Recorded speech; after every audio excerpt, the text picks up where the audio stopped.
Hey, this is John Gordon with Positive University, and I'm with my great friends right now, Dan Britton, Jimmy Page. They're also my co-authors of the book, One Word That Will Change Your Life.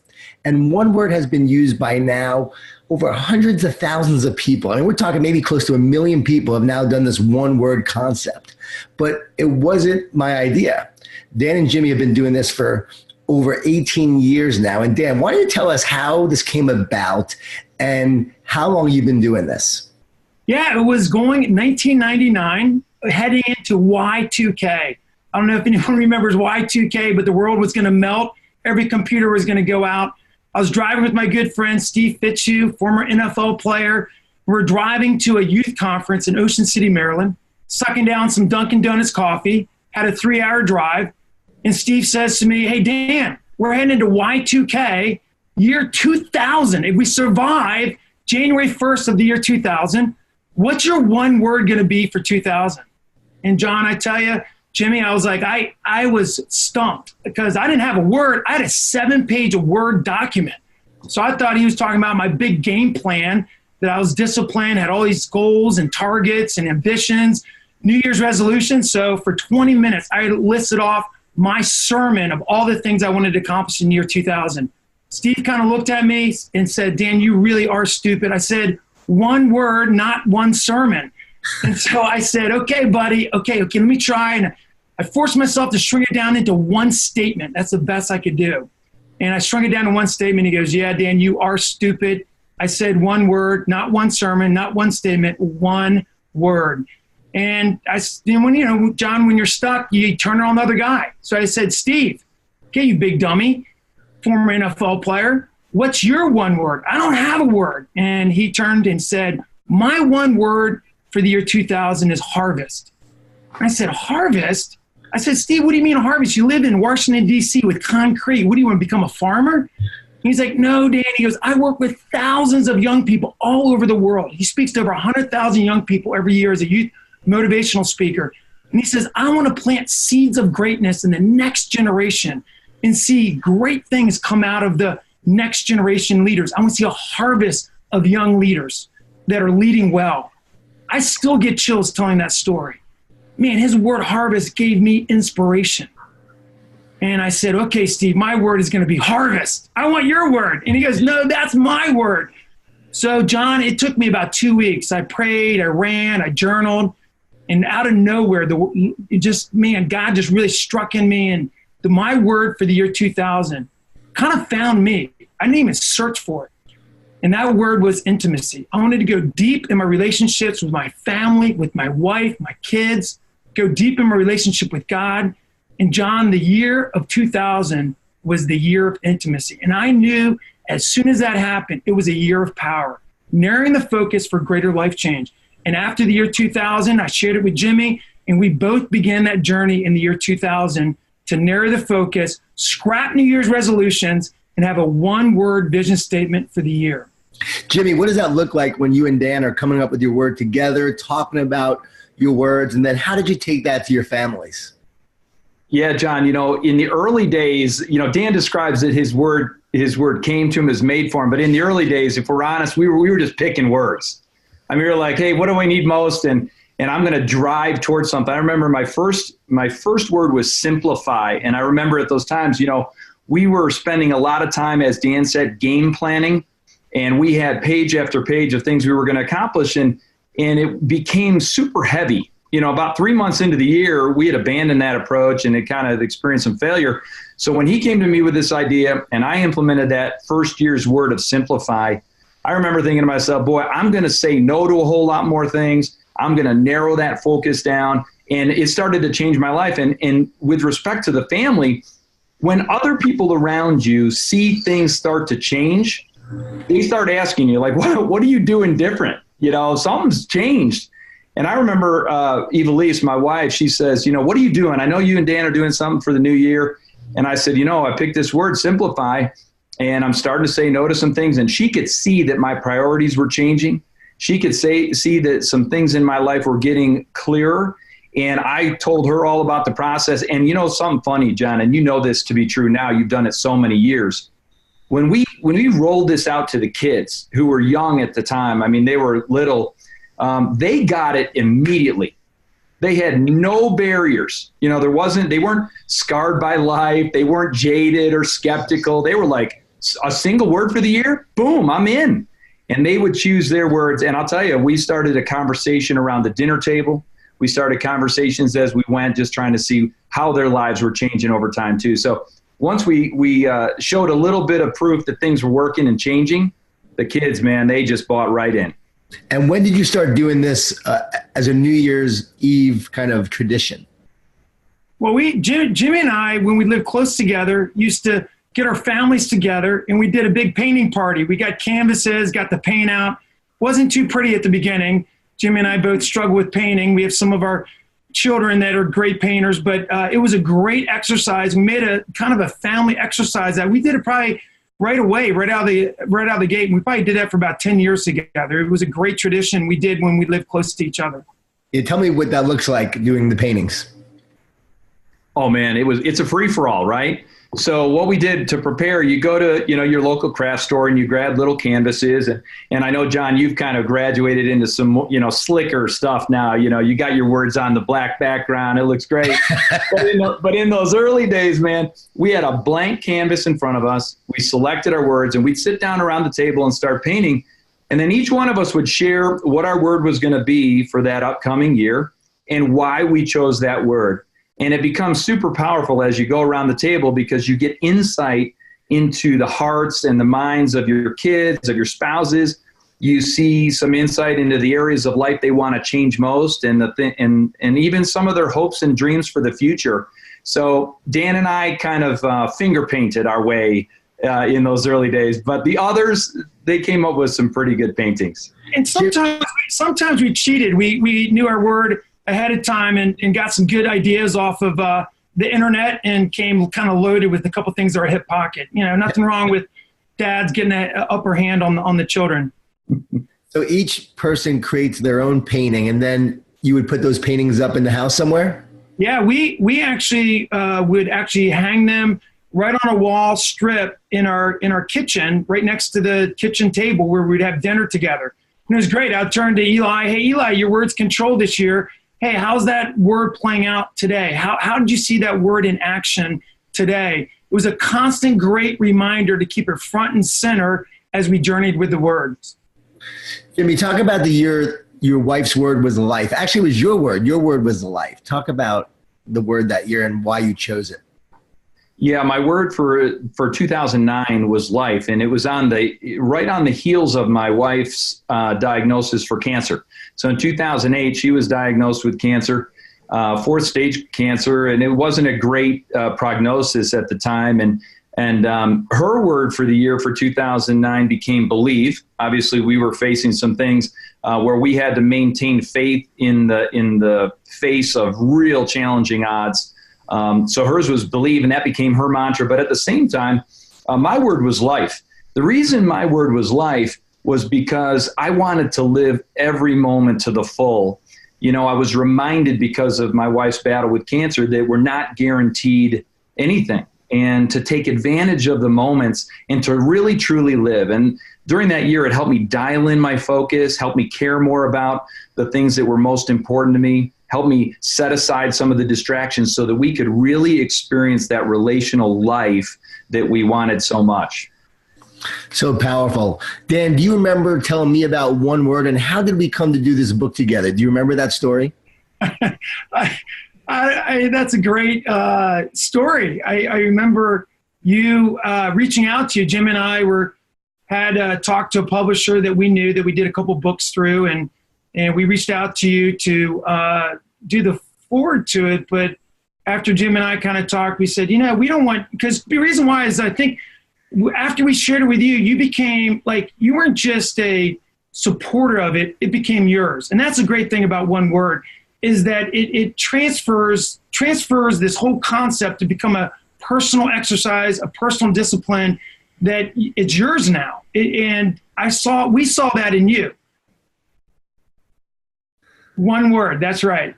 It became for you. And so we ended up encouraging you, and you ran with it.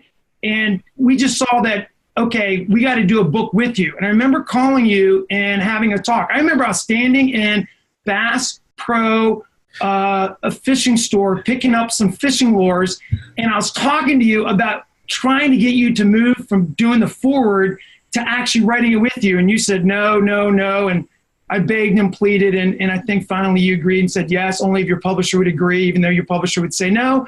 And we shared it with the publishers. They said yes, and then we had to write the book in 6 weeks, and we wrote the book in 6 weeks. We published it, and it became a great hit. Yeah, so I remember you told me the idea years ago, how you and Jimmy did this every year, and we had become great friends. And I said, I'm going to start doing it. So I started doing it with my family. And then I started to share this in my talks with all my clients, and then especially with the sports teams and Clemson football and Mike Smith with the Falcons, and you name it, all these teams started to do it. I saw the power firsthand. That's when I became a big believer in it. And then when you approached me about doing the forward, I was like, sure. And then you asked me to write it. I said, no, I don't want to write it with you because I really don't want to take your idea. It's your idea.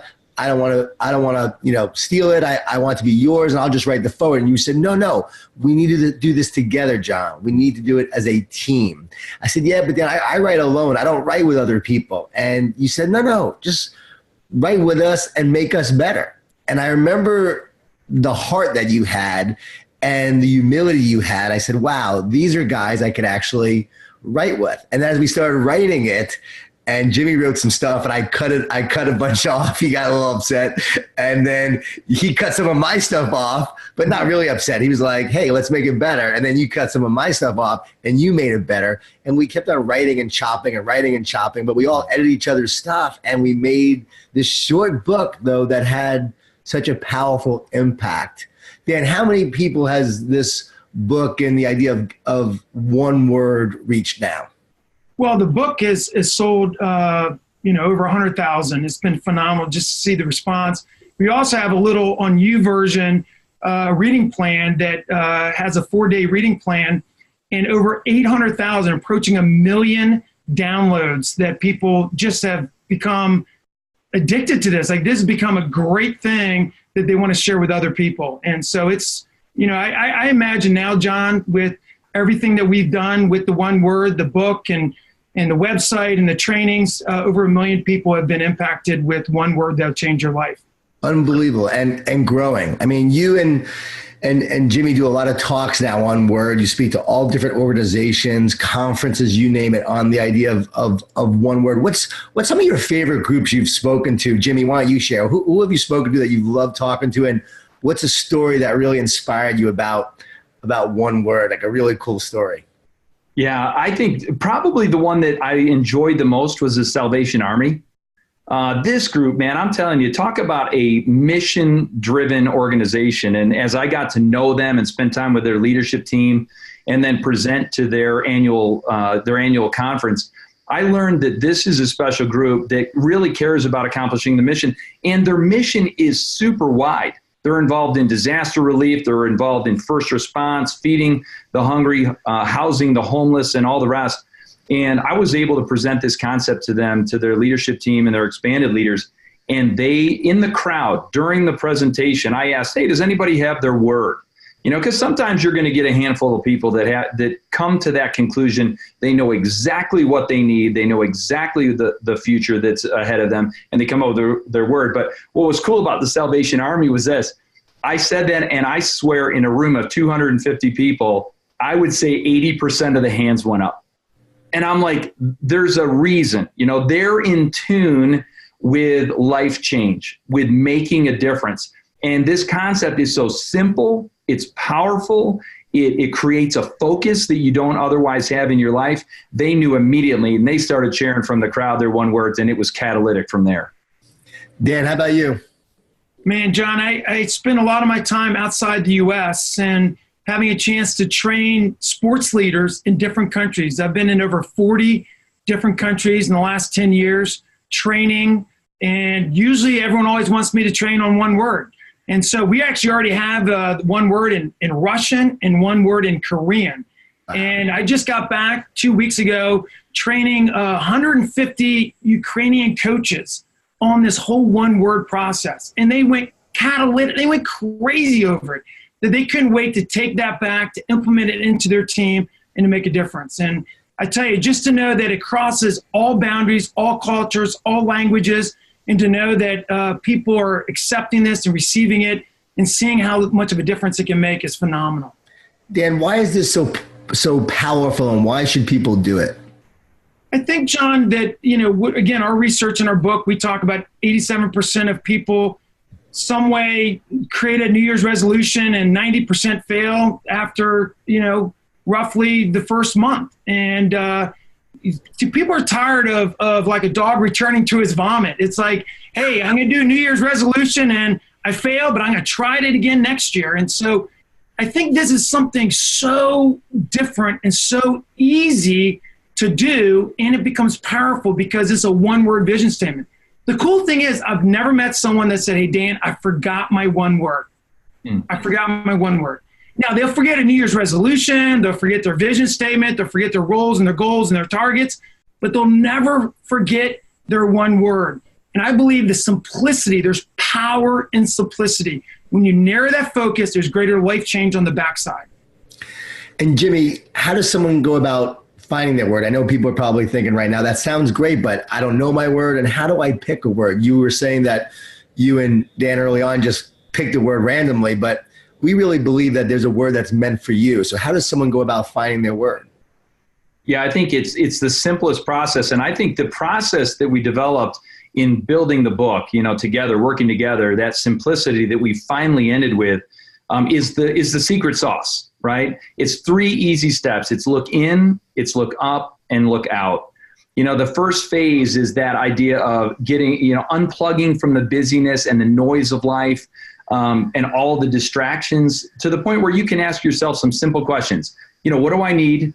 What's in my way, and what's got to go? And you start that process of looking at each dimension of your life, whether it's relationships, whether it's your physical health, your mental approach to life, your mindset.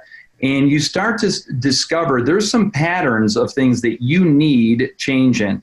And then once you write that short list of words that are potential words, hey, what are the things that are in the way of me becoming my very, very best? Then you move on to the look up stage. And looking up, we're all people of faith, and our faith informs the decisions that we make and the choices that we make.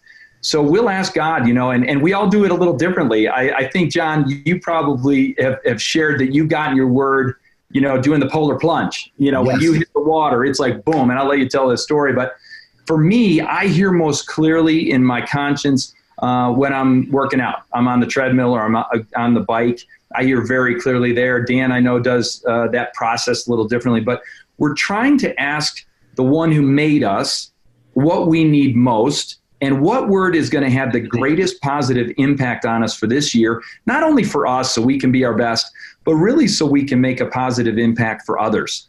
In the end, it's good that we're all getting better and that we're becoming who we're made to be. But if we don't turn that outward and say, hey, how can we impact those around us in a positive way? How can our marriages be their best? How can the relationships that we have be their best? How can we live on mission? If we don't turn in that direction, it's not a full experience. And then the last piece is look out, and that's when we live it out. It goes back to creating those boards that you put up in your kitchen or the screensaver for your phone to remind you of your word. And it's finding ways to live out your word and experience the life change and impact that you want over time. Yeah, it's really cool. Even if someone is not a believer, they don't have a faith. I've had some young men that I've talked to that didn't have much of a faith, but I said, be open to it. A word will come to you. And sure enough, the word came to them in such a unique way that they had to question, their belief, their faith. They had to know that there was something more, because the way the word came about was too, I would say, coincidental. There was no way it was a coincidence. It was a word that was meant for them. And like for me, I remember jumping in the ocean and I thought my word was either going to be enjoy or surrender. I wasn't sure which one. And I jumped in and I hurt my knee when I jumped in. And as I walked out, literally injured from jumping in on New Year's Day, it was supposed to be this great moment. And now I'm limping out of the ocean and the word came to me, surrender. You needed to surrender this year, John. I heard literally the words, you need to surrender this year. And that was such a powerful year of surrender that I needed to do most. I needed to surrender that year. And I grew so much in that way. Dan, how do our words shape and mold us? Because I know that you talk a lot about that. Like each year, a word will shape and mold you into who you're meant to be. How does that happen? Yeah, I think, John, for a lot of us, when we look at the new year, we look at our to-do list. What are the things we want to accomplish this year? And one word moves you from a to-do list to a to-be list. Who do you want to become for the year? Who are you meant to be, not just what do you want to accomplish? And that is important for us to be able to really be able to apply it to our lives. And we say in the book that once you narrow the focus on the front end, on the back side, apply it to all 6 dimensions of your life. Mental, physical, spiritual, relational, emotional, and yes, even financial. And once you can narrow it down the front end, on the back side, those 6 dimensions will allow you to become the person we believe God has created you to be. And man, there's nothing greater than that. Yeah, so each year you pick a word and that becomes like the chapter of your life. People may not know, we also wrote a book called Life Word. Jimmy, why don't you talk about life word? Because I think this is such a cool concept and how it's different than one word. Yeah, we kind of backed into the concept of life word a little bit. We had so much positive response to the one word, which is really all about life change and impact. And this idea of life word is really born out of the idea of leaving a legacy. It's the Stephen Covey principle of beginning with the end in mind, setting that plumb line forward where the one word will form the chapters of your story, but the life word becomes the title of your book. And if you can think in terms of, 20 years, 30 years out, depending upon your age, what the title of your story will be, that one word that will keep you focused, narrow the decision-making that you have and keep you on track to really leave a legacy that matters, to stay focused on the things that are most important to you, that matter most. The idea of choosing one word that will kind of title your story so that you live with purpose, that you live with passion, and you leave a legacy that you're proud of, is that life word concept. And it goes hand in glove, I think, with the one word concept. Chapter by chapter, life change, and then the title of the story in the end. And so what is your life word, Jimmy? My life word is inspire. And in the book, I share a little bit of a story about how I was, I think growing up, I would consider myself the underdog. I had to work really hard. I was undersized much of my life growing up until probably late in high school. So I had to work super hard to perform athletically. And I was inspired by the story of the underdog, whether it was Rudy or it was Rocky or, insert the sports story here. I was always inspired by them. And I said, if I get a chance to live my life in such a way that other people will be inspired to live their very best life, that's what I want to invest my life in. So inspire became my word. And, even now, the focus of that, the impact of the decisions, whether I'm writing, whether I'm speaking, whether I'm leading my own team within my organization, I'm always thinking in terms of how can I inspire them to perform at their very best, to become their very best along the way. It's been a great area of focus for me. Well, you're not undersized anymore, but I still am. And so my word is positive, my life word. I know that's my calling. That's what I'm here to do. And even though I'm not naturally positive, as I often write about, I know it's my life word because I am meant to bring more positivity to this world. And I just know that it's why I'm here. It's what I'm meant to be. And that's my life word. How about you, Dan? What is your life word? My one word for life. My one word for life. My one word for life. See how that's set up? My life word is passion. That's the one word I want on my gravestone. That's the only thing I want. I want to be a person that brings energy, positivity, kind of your word, John, kind of your word, even Jimmy, inspiration. Is I just want to infuse enthusiasm and passion. And so my word is passion. I want to mark people with passion every time I enter the room. That's the greatest gift that I have to offer, to contribute, to make people better, is passion. I love it. And so many schools, because of your passion and Jimmy's inspiration, are now using one word. You know, they're using one word for their students. Teachers are doing it. Do you just love that all these schools are now doing it? Oh, it's fantastic. You know, I think starting that young is one of the things that motivates me most, because it can have a lifetime impact, you know, but no matter where you are on the spectrum, starting early when you're 7 or whether you're 77, it's going to have a positive effect on your life. But I remember one school district in particular in Texas. It was Midlothian School District down in Texas. Man, we launched, and I know, John, you've done some stuff with them as well. We launched the concept with the school district. They were so excited about it as an organization. They let their elementary school students pull the ceiling tiles out of the ceiling, paint their words. They have these pictures of fourth graders painting their words on ceiling tiles, if you can imagine. And then vandalism. Vandalism. I love it. And, you know, they're reminded constantly as these kids walk down the hallway, they're reminded of their word and the transformation that's happening, and they encouraged one another. So we would get these stories coming back from Midlothian about the absolute change in the culture and the environment for their school district. It's been really awesome. Yeah, Dan is very passionate about doing a children's book with one word. Yes. What do you think? Yes, one word for kids. Come on, John. We people are asking for it. I tell you, the cool thing, John, is I think we always knew that families were going to love one word. We knew that businesses were going to love one word. I think what really surprised us is how many sports teams and how many school systems have literally like integrated it throughout school-wide, district-wide. It has been awesome. And so a lot of the younger kids now, the younger elementary age teachers are saying, hey, we want to have one word for kids. And they're actually utilizing it already, as Jimmy said, doing some creative things that we keep getting responses back from. But one word for kids would be amazing. Yeah, can't wait till we do that together. We just got to find the right time and we got to write it. Yes. Now, so Dan, how important is it for a team to come up with their words and then also share their words with each other? How powerful is that, and where's the power in that? Yeah, I think that the cool thing is that's the lookout part. The lookout part is when you journey the word, you experience the word, you live the word. That's the fun part. That's the you've been after the discovery, kind of the hard part of looking in and looking up.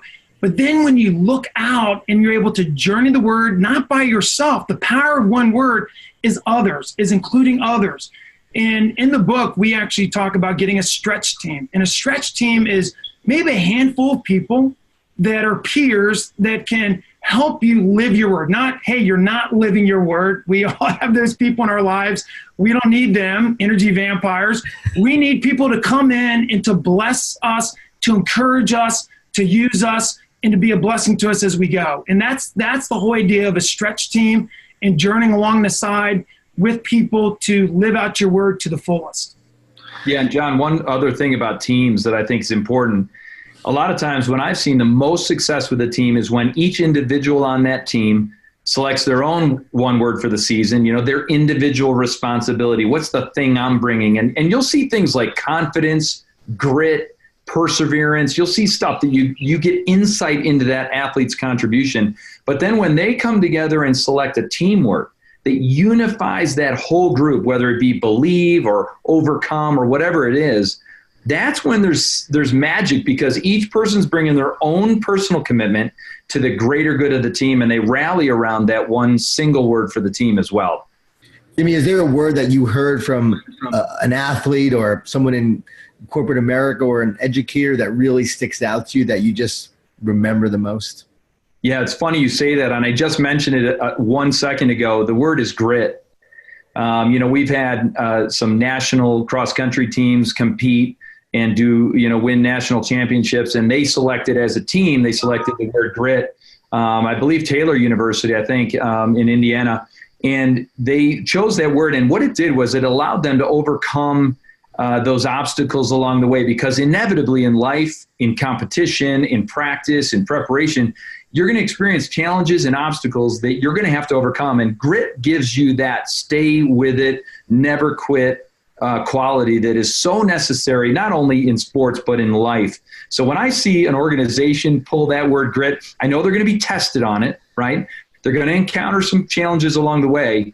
But in the end, what they're going to learn and the way they're refined and brought together as a team through adversity is really inspiring to me. Dan, is there a word that you've heard on your journey that just really stands out to you? Perhaps it was even overseas?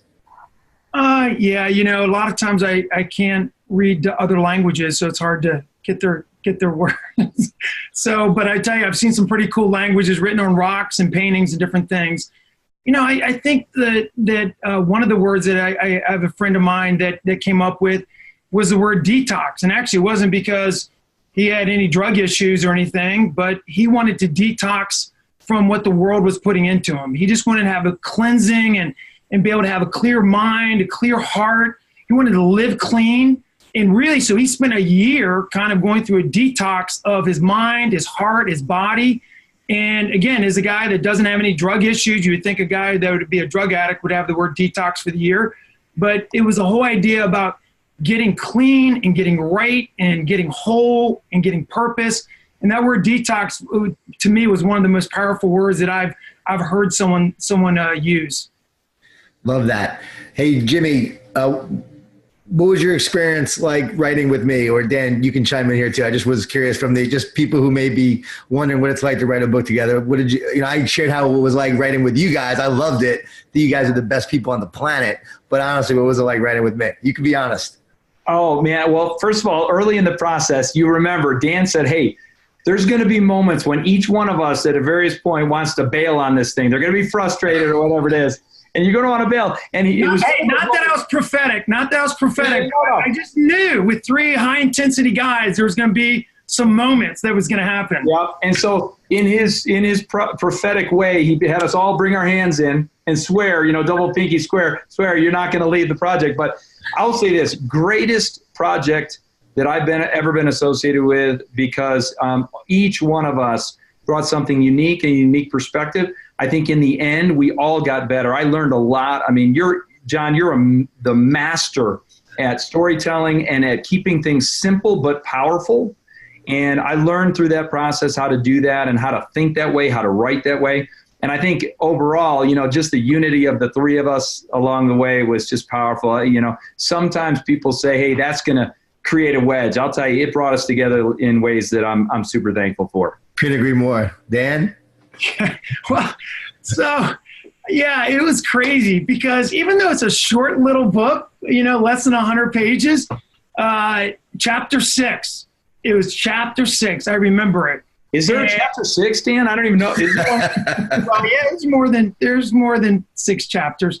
And it was the moment of crisis. And literally it got to the point that everyone was like, we're done. We ain't doing this. We got to call the publisher. And it was like, hey, remember that little thing we did that we made a commitment to each other? We predicted that this moment of crisis would happen. And man, I tell you what, adversity strengthens. And I tell you what, as Jimmy, you said, Jimmy and I had written several books together before, so we knew the whole idea of co-laboring and writing books together. At that time, John, I don't think you had ever written a book with someone. You even said, I think, quote unquote, I won't even write a book with my brother. You're going to hear this. Don't say that. You're going to have to cut that out. But no, this is when you didn't write with anyone. And you said, I won't even write a book with my brother. Why would I write with you two guys? It was a great comment because you hadn't written any books with anyone. And so it was like, well, we're not your brother. Come on, you can write this book. This is you. And so I think all of us learn from each other. But John, we learned so much from you. Gosh, like the whole idea of narrowing it down, use less words for greater impact. Because I think that people can write too much and put too much in there versus say less but say more. Write less and say more. And you taught us that gift. You taught us that skill, and we're thankful for that. Oh, listen, this book would have been 396 pages. It would have been a dissertation, and nobody would have read it. It would have been the greatest thing in the world, and nobody would have read it. Instead, it's simple, super powerful, high impact.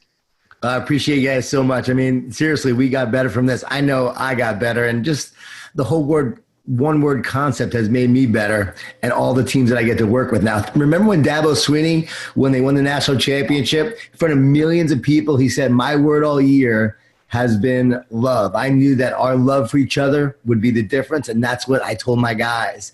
And that all came about because of you guys, because you guys shared the idea with me, I shared it with him, and now he's been able to use it and impact millions with it. So it's amazing the difference that you guys have made with this. I want to just get your final thought on anything you want to share, something you want to share, something you want people to know, some encouragement you want to share about one word or anything. But let's close with each of you sharing just something powerful that can really make an impact.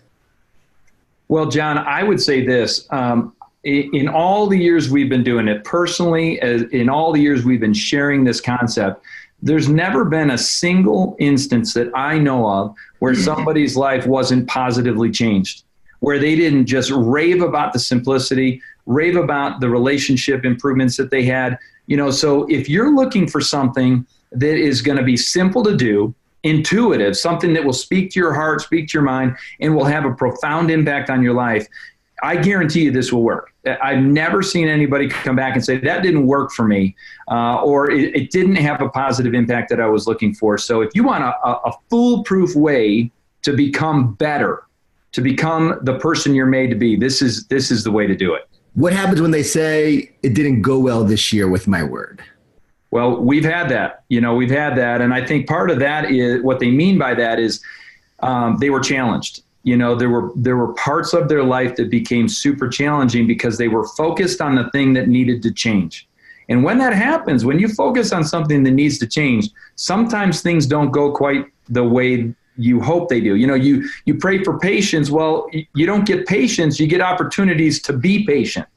And that's part of the process of refinement with this word is, you put a word out there. For example, my word this year is warrior. I've been challenged to take on a warrior mindset, to not give up in difficult circumstances. And there are moments when I'm like, I should have chosen an easier word. Telling me. But in the end, I'm becoming better. And I think that's the point is even in the hard parts, it's going to be worth it. You are a positive warrior. Dan, how about you? Yeah. Hey, John, I think that a lot of times, like Jimmy said, sometimes the year kind of the word gets them like it wasn't what they thought. Oh, my word's discipline. And they get to the end of the year and go, man, I wasn't very good at discipline and I failed. And I don't think you ever fail your word. You experience your word. It's not the goal, John, isn't to like kind of climb the mountain. You got a flag and go, I conquered my word. You don't conquer your word. You live your word. You experience your word. Let that word reveal stuff about you. Like, yeah, it could have been a tough year. The word discipline whooped you. It got the best of you. But let this word stand for itself, learn from that, and journey on. I think that's important. The other thing for me, John, which I've learned is on my wrist, I keep one little rubber band. And it's a constant reminder to be stretched because a rubber band is useless unless it's stretched. If it's not stretched, it's not fulfilling its purpose. And so only when you're stretched beyond your comfort zone do you actually learn and do you journey and do you suddenly go, hey, that is exactly what I needed. And so let the word stretch you. Let the word allow you to understand who God has made you to become and who you're meant to be for the year. And I'm telling you, that is what's in store every single time when you have one word for a brand new year. I love it. Hey, where can guys or where can people find out about one word? Well, they can go to the website, John, at getoneword.com. They can also follow us on Twitter and at GetOneWord as well. But you can buy the book on Amazon or any of your major retailers will have it. And I would say go pick up a copy, give it away. It's a great gift as well. And it's a great thing to do here around the new year or at the start of a new season. Yeah, I said, guys, I wanted to know where people could find out about you guys. So where could they find out also about you, Jimmy, and you, Dan? Jimmy, where can they find out about you and more info on you? They can find out more from me at jimmypage.us. That's my website. Or they can connect with me through the Fellowship of Christian Athletes as well. And social media as well, right? Yeah, I'm at jimmypage37 on Twitter and Instagram. How about you, Dan? Yeah, just go to getoneword.com. You can get information with us on that, and also at FCA Dan Twitter account, and you can find me there. Well, you two are some of the best speakers on the planet that a lot of people don't know about. You guys are incredible speakers, incredible difference makers, amazing friends, great writers, and I just appreciate you. And I just want to say thank you guys for doing this book with me. Thanks for doing this podcast with me. And I know that people are going to be better for knowing you, because I know I'm better.